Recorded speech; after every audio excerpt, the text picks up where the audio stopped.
friends, Uncle Marv here with another episode of the IT Business Podcast, the show for IT professionals, managed service providers, where we help you run your business better, smarter, and faster. You are joining us, if you are watching live, the Wednesday night open house party, and my guest tonight, Dawn Sizer from Third Element Consulting, is in the house. Some housekeeping stuff. Folks, we're going to get right to it here pretty soon with conferences and IT Nation stuff. It is going to be a busy summer. So I just want to let everybody know that we have one live show next week. In the 2 following weeks, I have no idea if I will be able to do live shows. I will be attending IT Nation in Orlando, specifically IT Nation Secure. And that conference goes through June 2nd through the 4th, so it's that Monday through Wednesday. I don't know if I'll make it back in time to do a live show that night. I will be having interviews while I'm there on site. And then the following week, that next Sunday, we fly out to Denver for PAX 8 Beyond, and I will be there and flying back on Wednesday. Last year, when I tried to fly out on Wednesday, my flight got canceled, so that was a big old mess. But this year, I'm hopefully flying out early on Wednesday and should make it back, but we will find out, of course. If you are listening to this by audio, and it is the morning after, so Thursday, May 22nd, you might catch us in time. I have a special show with Rob Ray.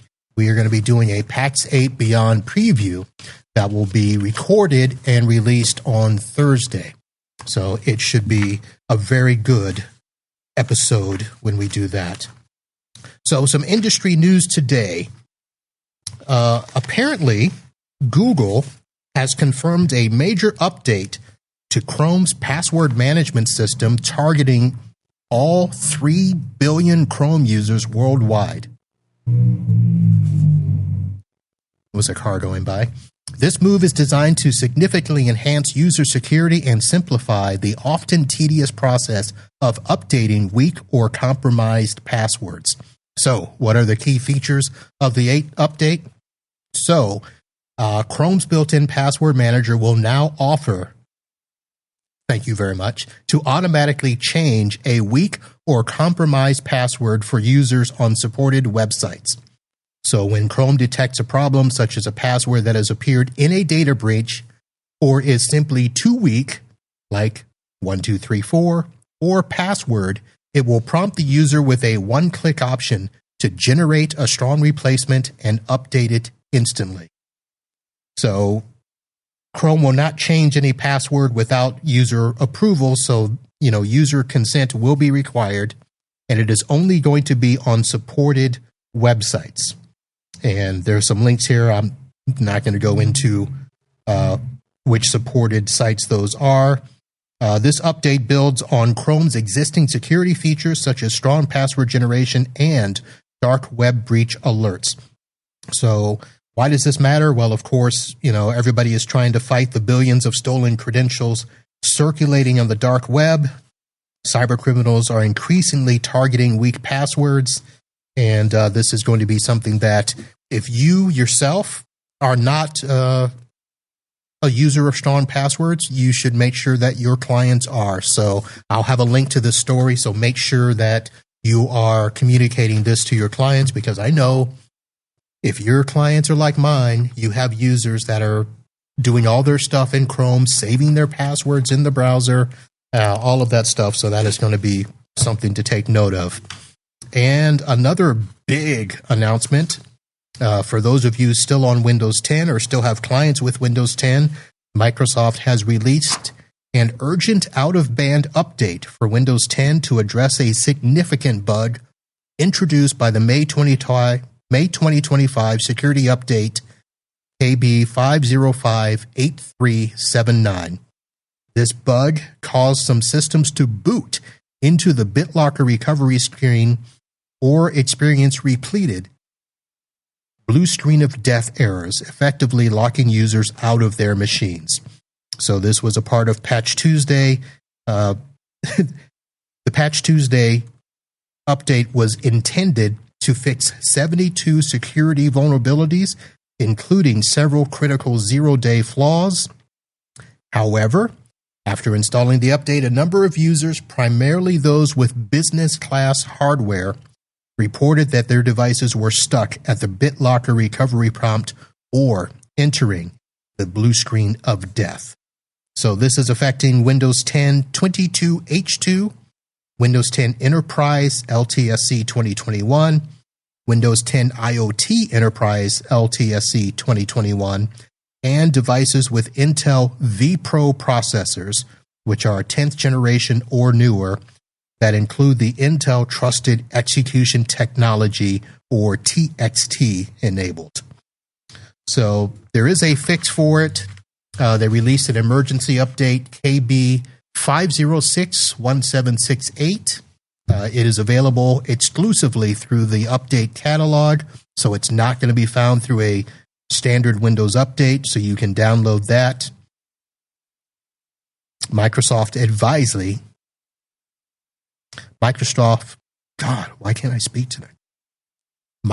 strongly advises all affected users to install this fix immediately to restore normal system operation and prevent further lockouts.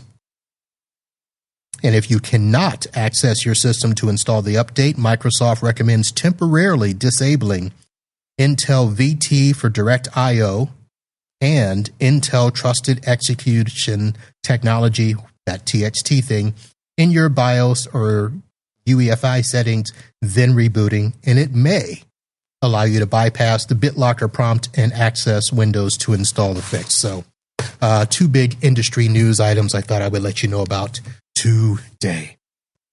All right, since I can't talk, let me have a sip of my trusted drink. And I don't know if Dawn will be drinking, but I got to get rid of these Coors Lights that have been in my office fridge for a while since we've not had any visitors here. We will be drinking. So, with that, let's move along in the show. Joining us, Dawn Sizer, the co-founder and CEO of Third Element Consulting. With over 2 decades of experience in the MSP space, Dawn has built a reputation for delivering high availability IT solutions and compliance expertise to some of the most demanding sectors, including law enforcement, government, and highly regulated industries. Her company's commitment to white glove service and minimal downtime has made them a trusted partner for clients who simply can't afford to be offline. Dawn isn't just a business leader, she's a champion for authenticity, transparency, and strong client relationships, which have fueled Third Element's impressive client retention and growth. She's also recognized as a great voice in the channel, a frequent speaker at industry events, and an advocate for neurodiversity and inclusion in tech workplaces. Whether she's sharing best practices on automation, compliance, or the power of peer learning, Dawn brings a unique blend of technology know-how and people-first leadership to every conversation. Ladies and gentlemen, let's welcome to the show my friend, Dawn Sizer. What's up? That was a lot. That was way too much. I told you, just make it a train wreck. It would be fine. Yes. How about that? How about that yellow dress? Well, that was for a what is the horse race? The Kentucky Derby. Kentucky, there's a Derby thing. Yeah, so that was the yellow dress thing. So it was the Kentucky Derby party. Oh my gosh, that was a couple of years ago. All right. If you are listening to this by audio, this is one of the reasons why you should watch the show when we have it here on the YouTube or LinkedIn. Had a nice little collage of photos for Dawn Sizer. So very nice. Creeping my Facebook. What was that? So you were creeping my Facebook. Listen, if it's out there on the internet, I'm going to find it. And there you go. Congratulatory claps from Frank in the chat there. Those are golf claps. I know exactly what those are. Actually, Frank contacted me earlier today, Really? and he was looking into, he was looking into some of the marketing folks that we use on the regular and wanted to know how that went. So I'm actually curious. So Frank, you'll have to let me know how it went. Hopefully the meeting went well today. Well, if you would stop,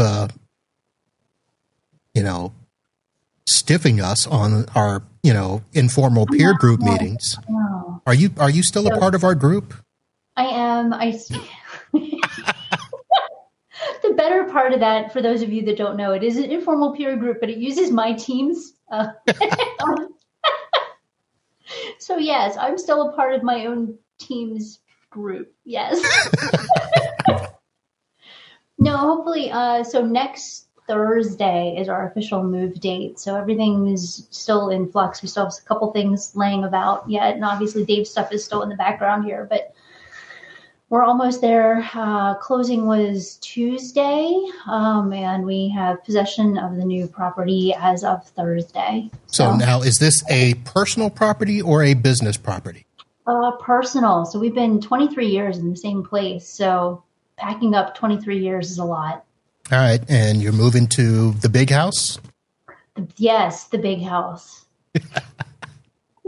Let me ask this. You have a propensity for purchasing historic properties there in Mechanicsville. So is this a historic property or is this a modern building? It is a modern home. It ticked all the boxes that we were looking for. And I'm super sad. Actually, it's a little chilly here. For those of you that can see, it's been in the 50s. It's been in the 50s all week here. The pool was opened. There's a pool. I'm very excited about this pool. And it's freezing cold. The pool was open. So you do the whole thing where you have to close the pool and I don't even know, winterize it. Is that what you guys call it? Yeah, I guess it is. I don't know. I haven't had a pool since I was a teenager, so we're gonna have to figure this out. And apparently it's in-ground pool and salt and all kinds of things. So it's a little different than what I had as a kid growing up. Yeah. Because you may not know this because you've never visited, but we have a pool, but it's open 365. All the time. So You're on my schedule. All right. You're on my schedule. I hear you. I will see you not this week, but next, because I'll be at IT Nation. You will? Right. I will. Yeah. Nice. I'm excited, actually. It'll probably be in the 90s when you're here. So lovely. It's just what I wanted to hear. But it's a wet heat.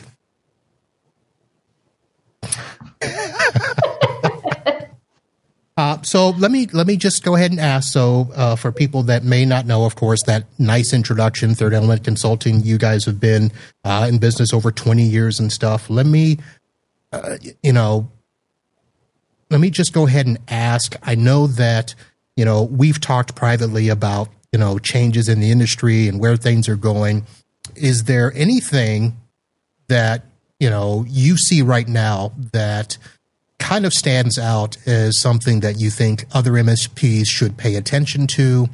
Or is there anything happening, with your business that you think is going to be setting, a trend or, changing in the next couple of years or so? So let me shake my magic 8-ball. And yeah, exactly. I mean, the best thing I can tell everybody else is, look at what you're doing. Talk to your clients. What is working? What isn't? Do they see some of what you're doing as a commodity, right? What does the commoditization look like of this particular industry? And where are the areas that you can really lean into to bring value? What's your differentiator? What makes you different from other people? The people that you have in your MSP probably have some skills that maybe some other MSPs don't. And I would look at that. That's one of the things that I would do. I would also watch what some of your vendors are doing, right? There are some interesting things happening, I think, in the channel, in the industry in general. So I would watch what's going on. There's one vendor that's been advertising on TV for about the last year, and they're not advertising to MSPs. They're advertising to the general populace. There's more than one of those, by the way. Yeah. So I would watch those carefully, pick your vendors carefully as far as that goes. So like I said, I don't want to call people out specifically, but that's one of those where I would really watch what some of the vendors are doing, how they're doing it, the way they're going about it, and whether or not they're going to cut you out of their future plans. So I would make steps with my MSP we have to diversify some of what we're doing. We're leaning into certain things that other MSPs aren't, and talk to your clients, see what they're really looking for. So part of the reason I asked that question when I was going through your intro, you specifically work with industries where they literally can't have downtime. I mean, we're talking, sectors where every minute really does count for something. Yeah. Most of us deal with clients, even if we're in a retail situation. Yeah, they can survive for a little bit without something. Working in Florida, we're used to not having power from time to time, stuff like that. So most of us have dealt like that for years, but we're getting to the point now where people are expecting uptime. They're expecting the cloud to always work. Yeah. And the pressures on us are growing, not just with that, but also with our diligence in dealing with, cyber attacks, ransomware, phishing emails, where, we've almost got to think about this stuff 24/7, even though we've got to take time off and sleep and stuff. So have you been talking to anybody about those changing landscapes? I mean, I think we've all talked about those changing. I mean, you and I have even talked about those changing landscapes and what that looks like. And I think one of the things that we don't talk about enough, you talked about the pressures on us, right? Because it's a lot. And we joke about it. And this is one of those jokes that I think we've all heard a time or two. And you may have heard me talk about the margarita and hot dog cart. I'm just going to sell the business and do that instead, because there's like way less pressure to do that. But the reality is that there's a lot of mental health strain in this industry. A lot of people don't realize that that's the case. They're like, oh, you just sit behind a computer all day and do X, Y, Z, but that's not true. Not only do we have the weight of our business on our shoulders, but we have the weight of our entire clients' businesses on our shoulders. Their expectations, what that looks like, what the landscape looks like, what our vendors are doing. It's a lot of different pressures that we deal with. So I don't think we pay attention to the mental health aspect of it enough, and what that looks like, and whether or not we're taking care of ourselves, whether we're taking care of our employees. I mean, burnout is big in this industry. So I think there's something to be said for all of that. And the other piece to that, again, depending on who your friends are in the industry, where you've made friends in the industry, being able to pick up the phone when you do have an issue, especially for those of you that don't have employees, it's really important to be able to pick up a phone and call someone and say, hey, I'm dealing with XYZ. What do you know about this? Can you help me? I'm trying to do a thing. I know you and I did this just the other day with the Domots situation. I was looking at something. I'm like, hey, I know somebody that uses this. I'll make a quick phone call, see if he has a couple minutes to walk me through, and just get the thing done. And that way I'm not Googling for 25 minutes trying to figure out that it didn't do exactly what I needed it to do, but I figured out a way to get the information that I needed talking to you, which was fantastic, and it saved me gobs of time. You mentioned a couple of things of being able to pick up the phone and call somebody. I had a couple of calls today, and it was interesting because one of them was about hiring and dealing with techs. And one of them, we ended up talking about just, how are you feeling? I think was the question that I got asked. And I remember saying that, you know what, I'm happy. I think I'm right where I need to be. And that conversation went another direction, but it got me to thinking about this whole thing where we are being told as MSPs how our business should be by industry leaders, by vendors, by other MSPs. And I'm kind of the person that has really, I don't want to say not listened. That's not the right way to phrase it. But I know that my business model is different. It is not your typical MSP model. I do what works for me. And I always try to tell people, do what works for you. Find the vendors that, have the products that support your customers the way your customers need to be supported. So when you talk about all of those things, you know, how do you deal with it? Because you're in a much different situation than I am. You are looked up to as one of the leaders. You are looked up to. Don't shake your head at me. Because people look at your business and they're like, yeah, man, I want to get there. And there is a different spot for a lot of people. So I heard us. So we are clear on all of this. This was not on the agenda. I did not derail this time. But this is a fantastic topic. I heard a statistic today, and it was that 60% of this entire industry never breaks $1 million. And I would believe that. I think that's probably a pretty accurate statistic. So when you say that everybody's in a different place, I think that's very true. And I don't know that there's a right place, right? I think the right place is wherever you as a business owner or as a tech or whatever the situation is comfortable, right? Are you making a good living? Are you happy? Whether it's a hobby business, whether you're an entrepreneur, whether you're doing it yourself, whether you have 50 people, whether you have 10 people, it doesn't matter. Are you happy? Are you in a good spot? Are your people taken care of? You know, that kind of thing. I think that's the important thing. I think as you mature as a business owner, as an MSP owner, as a person in the industry, I think you figure out that there is no one set way of doing things. There's a flavor for everybody involved. I mean, I think when I first really started into the channel, it was a whole lot of like, well, the way that we do things, that's the right way, obviously, because it's working. But the reality is that I think it's kind of like you could roll dice, right? It's like playing Yahtzee. You know, you can roll them, you know, a couple different ways and you can get to a certain number a couple different ways, right? I don't think that it's any different with the tech stack that we use. You can get to the same outcome with different products, with different ways of doing things, with different ideation, and still have happy clients, still have a profitable business, still have good employees. You're just doing business a different way. So are you doing business differently, or are you doing business a way that works for you?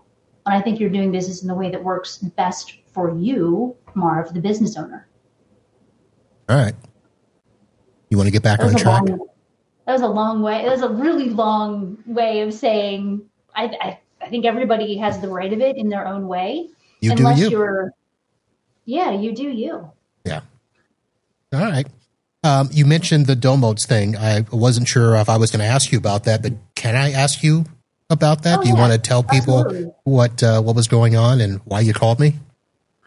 So I had a situation where we had some slow internet, and it was a whole lot of like it was random. It was some craziness. We were trying to figure out what was going on, and we couldn't figure it out.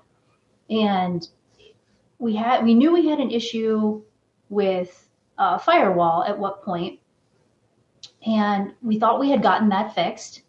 Turns out we did, and there was still a lingering issue. I'm like, okay, well, do we have access points that are going wonky? What's going on in all of this? So it was a mixture of things, but at the end of the day, turned out that we had a switch that was completely flaking out.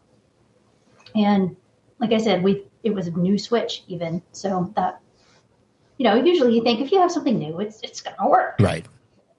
No, not today. So so it was one of those deals where it's like, you know what, let's flip this Donuts box on. Let's see if we can figure it out. I was hoping I could get to a point where I could basically just do a trace route down through from the internet down to, different pieces of the network and see if I could just see where it was failing.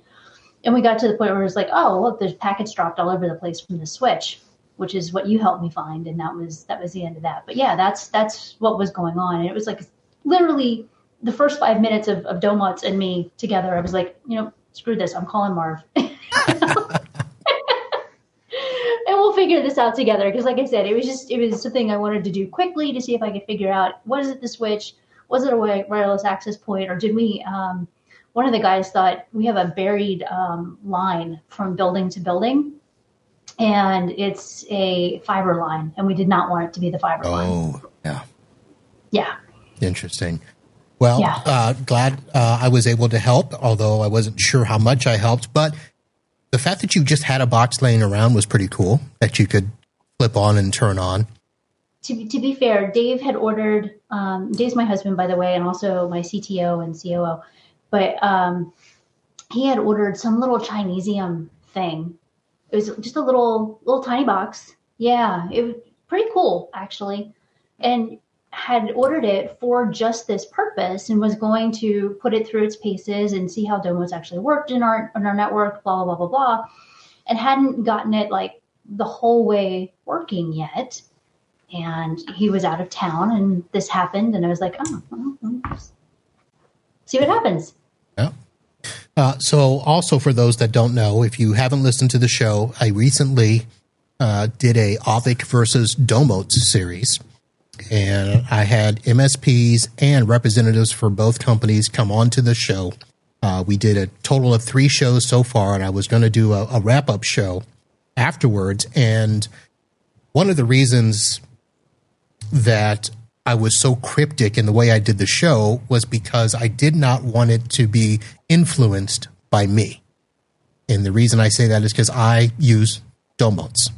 I've used them for years. And to be honest, I've never even looked at Auvik. So I wanted to make sure. It's really pretty. Nice purple colors.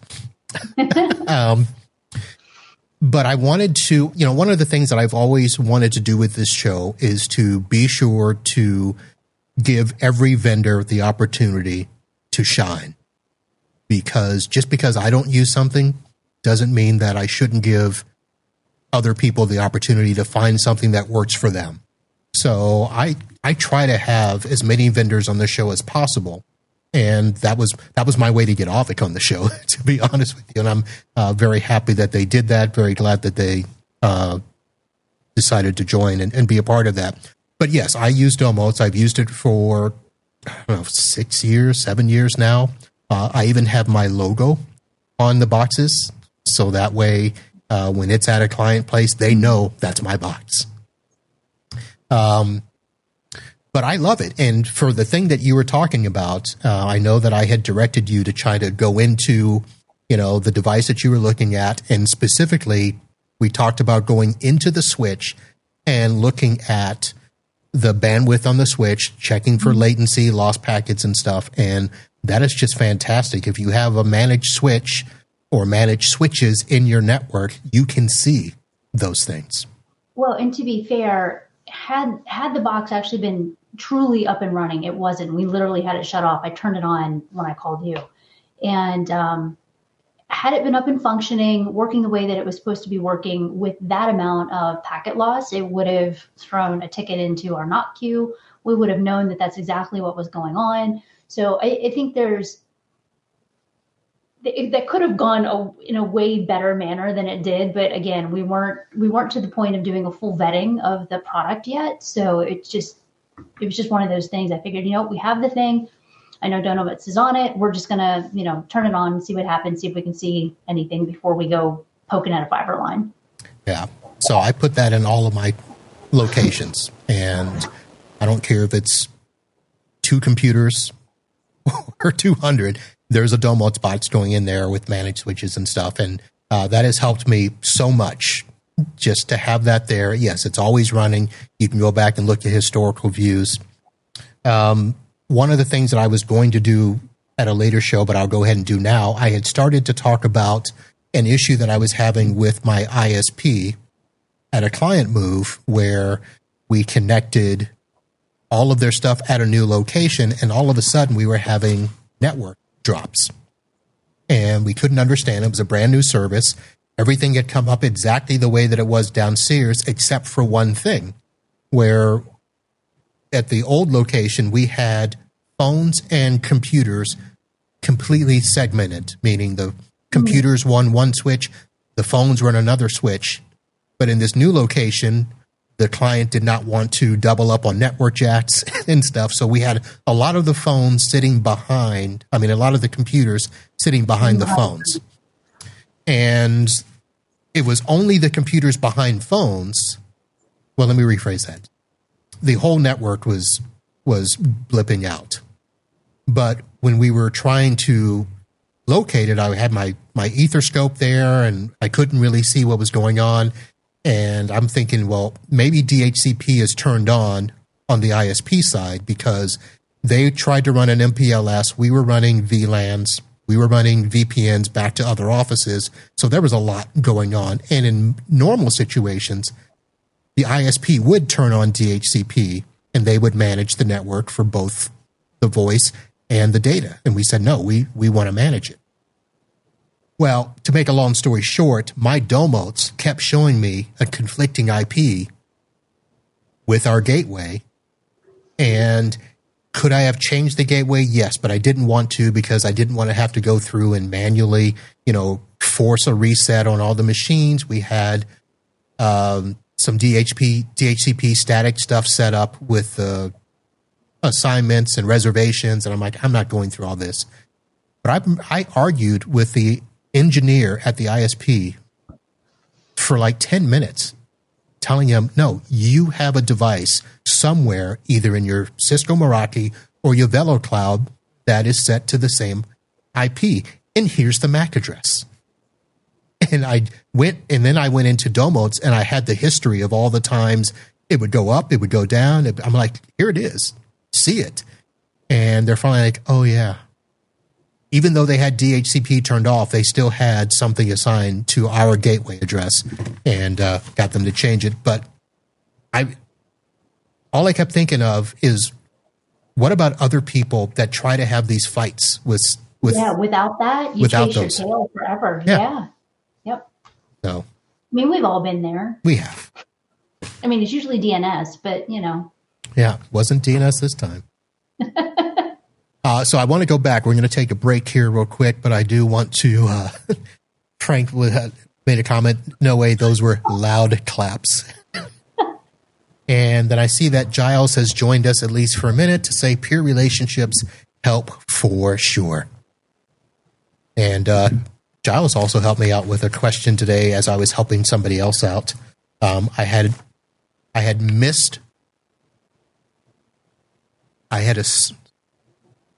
I got the vendor name mixed up when I was giving a reference to somebody.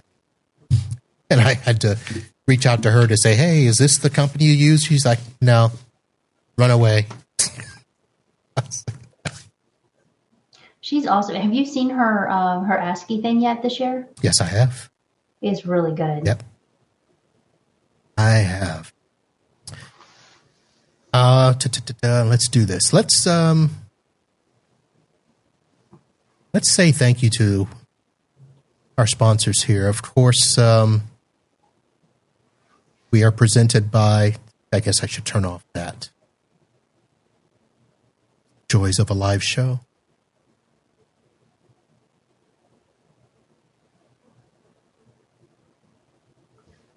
What is wrong with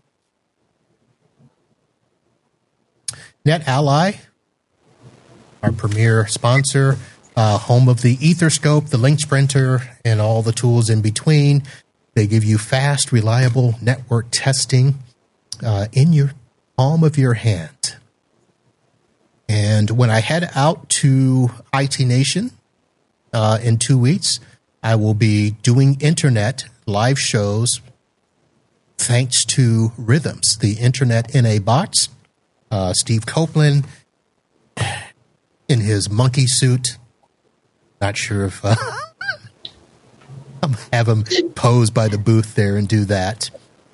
I've got some travel sponsors, of course, BVoIP, Reliably, Perfectly Clear VoIP, TrueGrid, Remote Work, Zero Compromise, and remember that camera device that we couldn't get to work? LionGuard is our gear sponsor, and they helped me get that, and I think I figured it out. So, Don, if you come and do a podcast with me, we should be able to have the camera not veer away from me just because you start talking. Oh, that was awesome. Yes, it was. All right here. Let's see. Who else is joining us? Giles says, thank you, Dawn. Aww. All right. Okay. What else do we want to talk about tonight? I don't know. What else was on your list? So I'm in the middle of this vendor etiquette thing. Whoa. Both vendor etiquette and MSP etiquette. I should probably have had the link set up, but if you go to the website, itbusinesspodcast.com, up at the top, there is a survey for both MSPs to talk about vendors and a second one for vendors to talk about MSPs. And it's just a couple of simple questions to ask. What are things that you look for in a MSP/vendor relationship? What are some good things that have happened? What are some bad things that have happened? And I'm going to talk about them at some point. And I've got some very interesting things that have come up. But I know that some people have kind of hesitated because they don't want it to be in black and white written down, even though I said it's anonymous. Nobody's going to know. I'm not calling out people for that stuff. But I've had people reach out to me and say, hey, I want to tell you this story, but I don't want you to, to say it was me. I'm like, I'm not going to say it's you. But I do want to get some of those discussions because we have them, but nobody wants to have them in a nice, constructive way and say, listen, just a simple question. How can I improve my relationship with either the vendor or the MSP? Because vendors talk about us, we talk about them, but folks, we got to live together. So I will ask you this, because if somebody asks you the question, you're going to have a different answer than if they ask me the question. You know, how do we have good relationships with our vendors? And I know that in some sense, some vendors would give you preference because you are a certain size and you purchase a certain amount, that the vendor is going to do whatever they can to keep your business. And with me, your little boutique, less than 1,000 endpoints, whatever. So here's my take on that. I think there's, in 1,000,001 conversations that I've had with 1,000,001 different vendors, they all have a different outlook on what their ideal client looks like. And some of them are numbers. And to be fair, some MSPs look at numbers too. I know we do with some of the clients that we have. So I think that's a fair assessment when they're looking at an ideal client, right? And maybe you fit the ideal client and maybe you don't. But I also think that they need to look at an organizational maturity level also as part of that. So maybe there's a number, but maybe there's also an organizational maturity, right? So your organization is more mature than some other folks are. You know the questions to ask, you know what it looks like, going in, this is how I'm going to use your particular product. This is what I'm looking for it to do. Does it do this? Yes or no? Can I get it at a price point that both my client and I can be comfortable with? Yes or no? This is how I like to do business. Can we meet in the middle? That sound about right? Yeah. It's not that different from me. I can tell you this.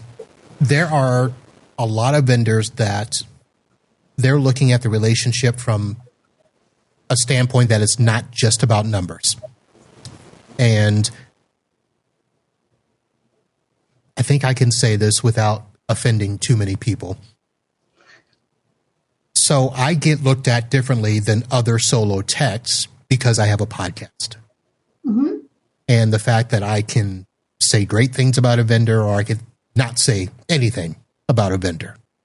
I can give referrals. I can do a lot of that stuff, but you can do the same thing. People come to you saying, hey, who do you use? And then there are situations where it is, like you said, all about the numbers.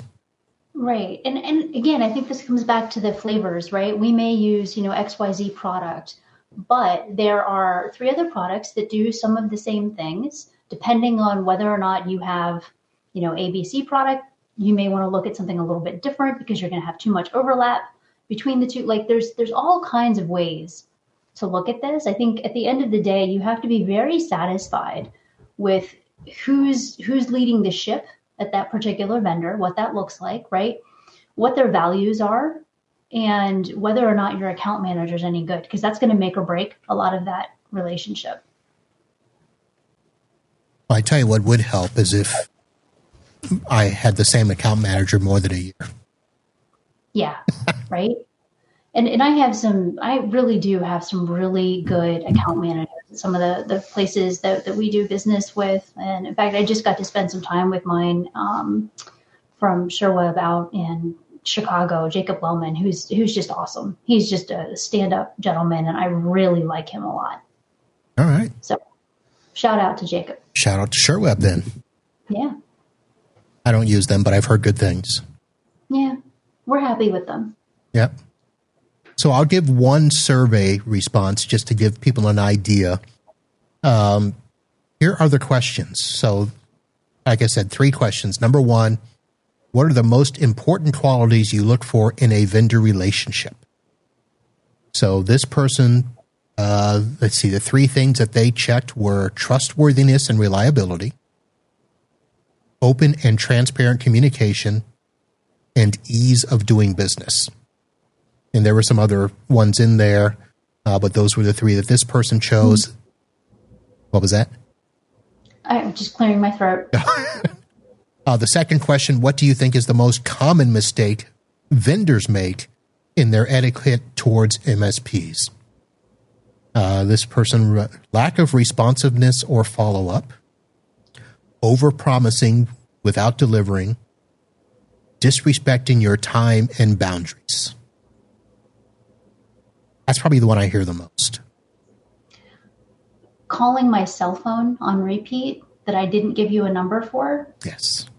I don't like that one.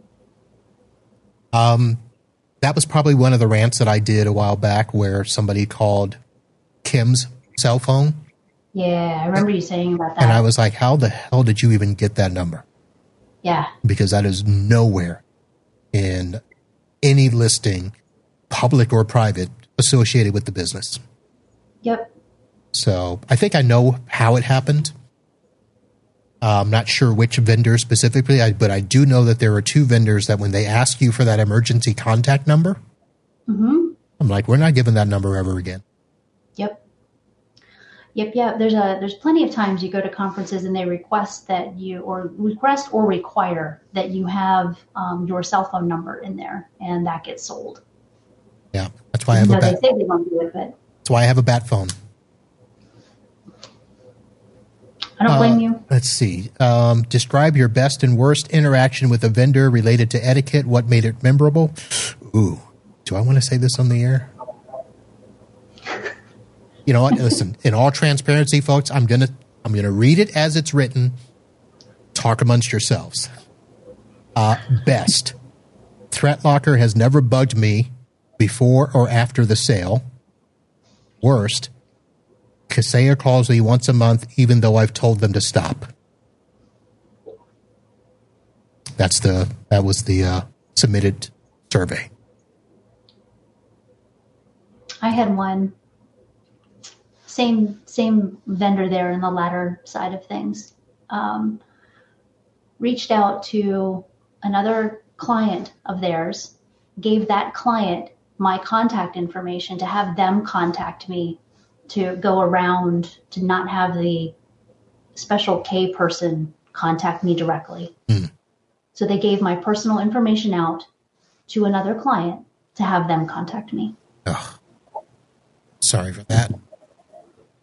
That was probably one of the worst ones. Yeah. That was not okay.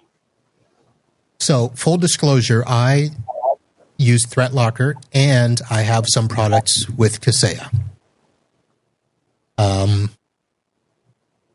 I don't know how much Kaseya calls me, but they call me. I don't think I've ever gotten a call from ThreatLocker either. But and this is not going to be just Kaseya. I know that there is a big push right now for vendors to have their account managers stay in touch with the MSP, which I'm okay with if I want to be in touch with you. Right. But and I think that boils down to the preference, right? Yeah. It's the preference and the way you want to do business. Like I have account managers with some of the products that we do business with on the regular, and we touch base once a month. We're friendly. It's a really good relationship.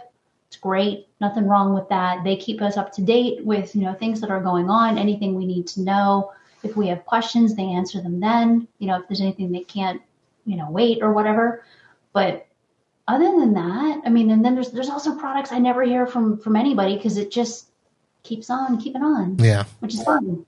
To be honest, if I were to be honest, I probably don't want to hear from vendors except for maybe once a year. Yes, if there's product updates or if there's a special or something like that. I'll be honest, I don't need to talk to somebody once.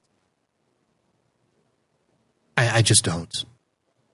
One, I don't have the time. Yeah, that's fair. And even if I had more staff, I want to do my business. I don't want to. There are so many vendors in the space. Yep. Even if we took one vendor call a day from a different vendor, there are too many vendors to have one call a day. Does that make sense? It does. It very much does. We recently changed over some of our backup product to another vendor, and it was probably one of the smoother ones that we've done. I think that was really good. Their technical team, their account management team, their professional services, they were just really good. I was so cheers to Enable because it was really good. Really? Our team is very pleased. Yeah. All right. Nice. All right. Here's a rant. I'll do a rant just to get people started. To go to the website and fill out your thing. This is what I would like from the vendors. If you have more than one product and I purchase at least one or maybe two of those products, do not attempt to sell me on every single product in your portfolio every single week. Have you ever seen The Mummy? The movie? With Brendan Fraser? No, because okay. No, I'll just leave it at that. There's a gentleman in this movie, and as the mummy's coming at him, he's got like a whole bunch of different religious relics on. He like holds one up. No, that doesn't stop him. Holds another one up. No, that doesn't stop him. No, that like keeps going. That's what it feels like from some of those vendors. They're like, what about this one? Okay, you don't want that. What about that one? No, don't want that one either. But we have this one over here too. No, thank you. So I really think it's probably more a management of their CRM, because a lot of those situations, I think that one product line doesn't talk to the other. Yeah. And they have different databases. So you may have this product over here, but hey, what about this one? Like you said. And no matter how many times I say, I cannot do that because of whatever reason. I may be in a contract. I may have already looked at it and it doesn't fit my stack or whatever. There needs to be some way to mark those in the CRM that is not, I don't even know what the right word is. But so I assume things, right? I probably shouldn't, especially with products that have been acquired, right? They're probably still in the original CRM. Right. And different product team is using different databases, like you're saying. So I think there's some grace to be had for that, because I feel for them, and nobody, one hand doesn't know what the other one's doing. But I'm with you. Like if you've acquired something, maybe bring it into the CRM so everybody has that information. That'd be great. Yeah, that's my only real thing. I even understand the fact that if there's a sales tactic to where new account managers will get old lists. Yes. And you may get a call from a new person. Hey, I'm your new account manager. I'd like to chat with you about your business. I've talked to 3 of you in the last 3 months. I don't want to talk to you anymore about my business. Yeah. But at the same time, I feel bad for them. But I get it. Yeah. But please just put in the CRM, do not contact me unless this many days has passed or this changes in your stack. I don't know. Something. I think it's a CRM management. I don't think it's necessarily a personal thing. I do too. And I think some of it, there's my question, I guess, for the rest of the MSPs out there. How many of you have ever been interested in a cold call phone call or bought a product from a cold call phone call? Like, who does that? You're like, oh, I mean, I wasn't thinking about buying a GRC product, but now that you've cold called me, I should do that. Who does that? Okay, but it must work. Right? Like because that's who? I want to know who. All right, so let me give you a story, and this is going to be my second job here in Florida when I graduated was for an insurance company.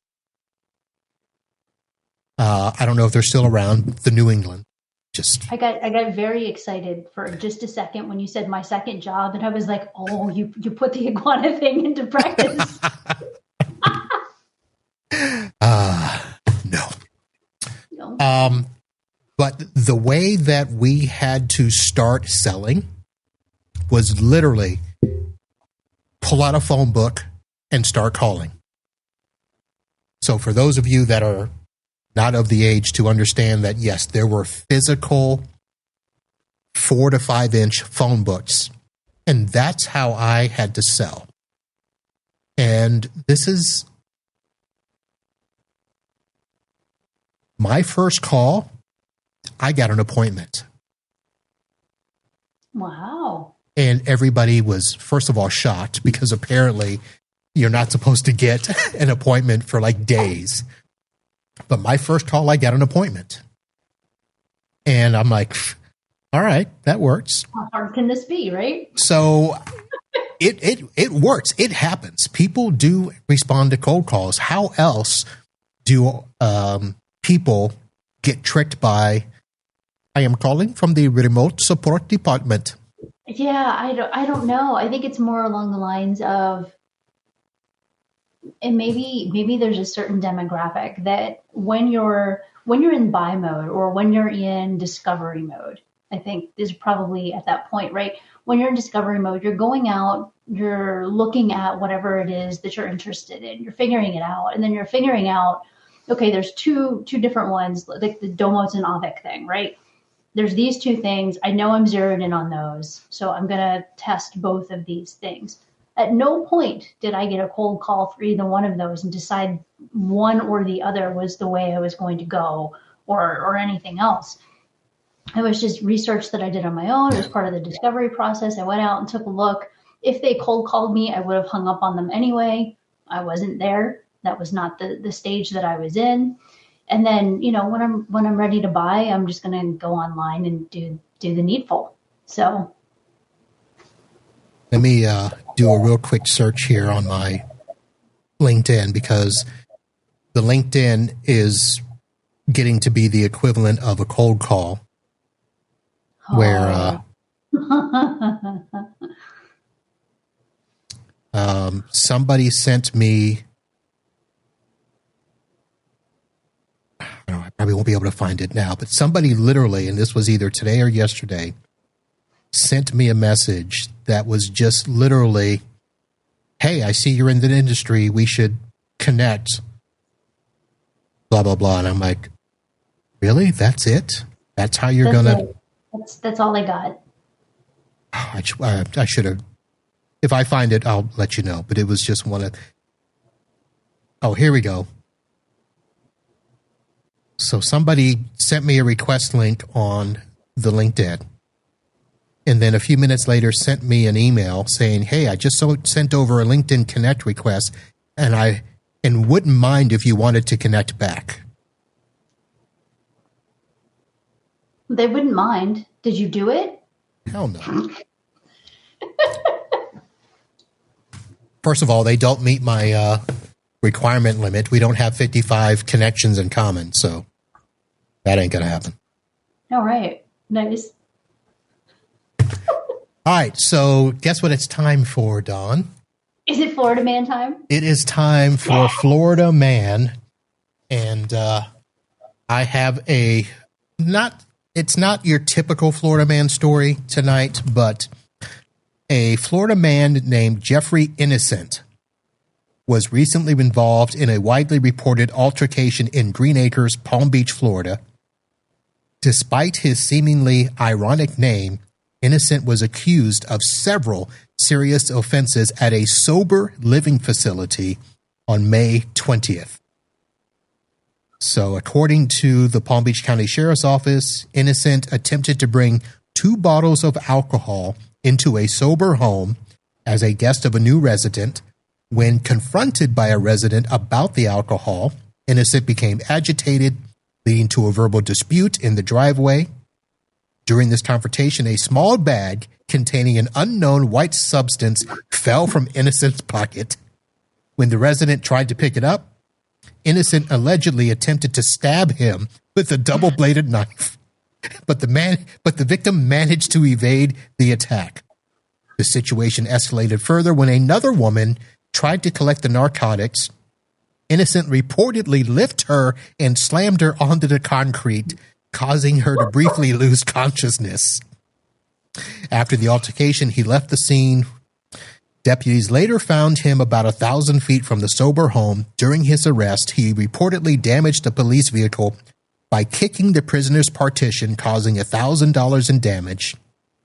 He was subsequently booked on charges of aggravated assault and criminal mischief. Wow. And by the way, he's 34 years old.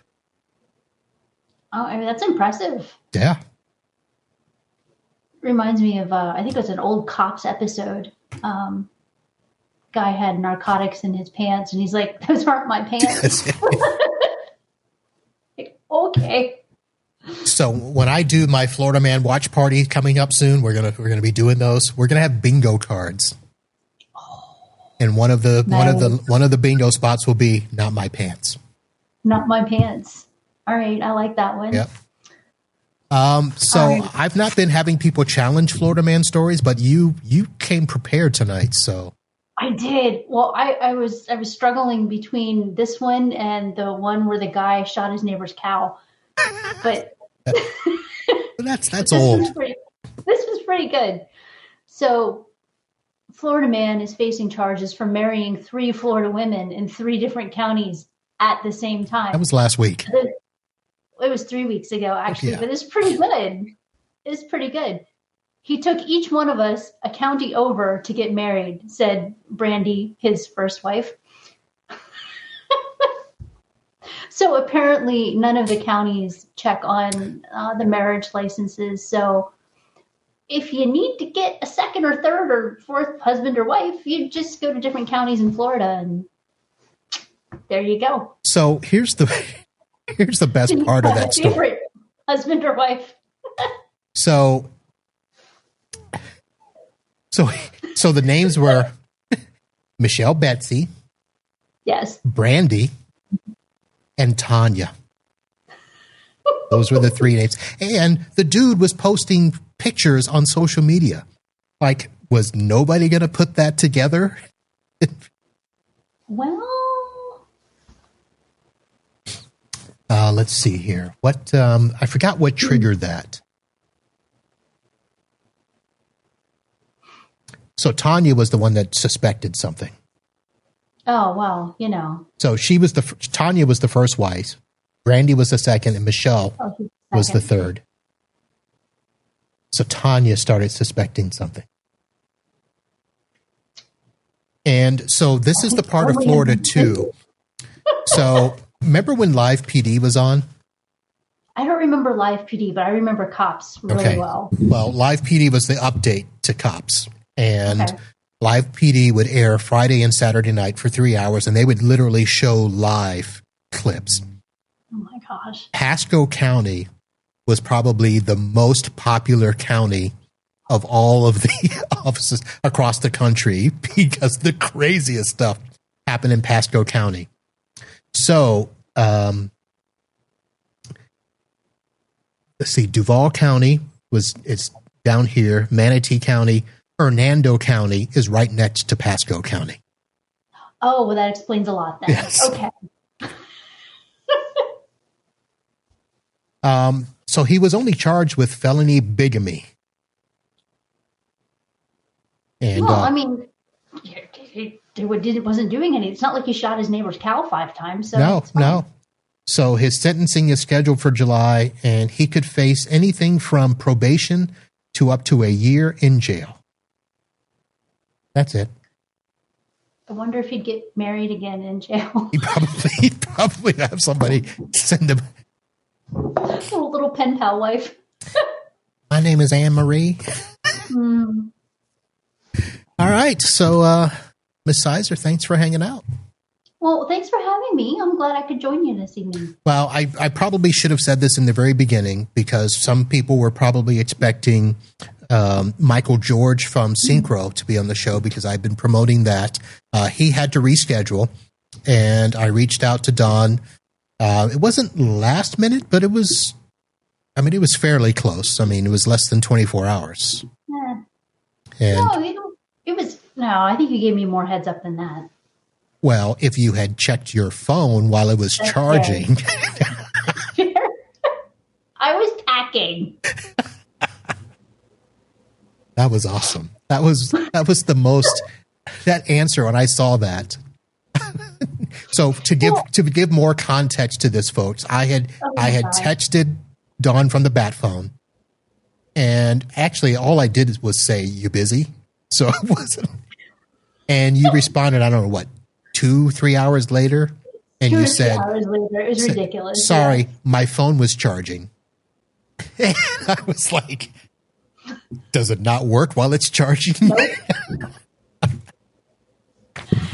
No, I had put it on the charger. I have a little phone charger by my bed. So I put it there, and I went downstairs, and I was packing up stuff, and I didn't check it for a little while. So my bad on that. That's okay. I didn't know you were going to text me. Listen, it's Uncle Marv here from the bat phone. You never know when that signal's going to come. I will try to be more prepared from now on. All right. Hey, listen, I was just glad you were, here in the country and available, and, I am always available for you. You know that. All right, folks, that is going to do it for this Wednesday episode of the IT Business Podcast. I was going to say like convict or something. We are live most Wednesday nights here at 8 p.m. Eastern. I have shows all the time, both audio and video, so be sure to follow the show. You can head over to itbusinesspodcast.com and find your audio channel for your podcatcher. Subscribe to any of the social medias, YouTube, LinkedIn, or the Facebook, and you can be notified when these shows are released. Specifically tomorrow with Rob Ray as we do the PAX8 Beyond preview. So we will be back next week. I think it's going to be titled "Fix Your Face." Okay. I'll leave you with that. It should be a good show. But thank you, folks, for attending live. Thank you to Frank and Giles. I didn't see the Stoic in there tonight. Who else? There were some other people probably hanging out. So we're in a 30-second delay, so we'll get somebody that'll pop in after we get off the air here. So do it. Thank you to my friend Don Sizer for hopping in and attending the show with me. That is going to do it. We will see you all soon, maybe at IT Nation, maybe at PAX8 Beyond. If not, back here on the show whenever you tune in.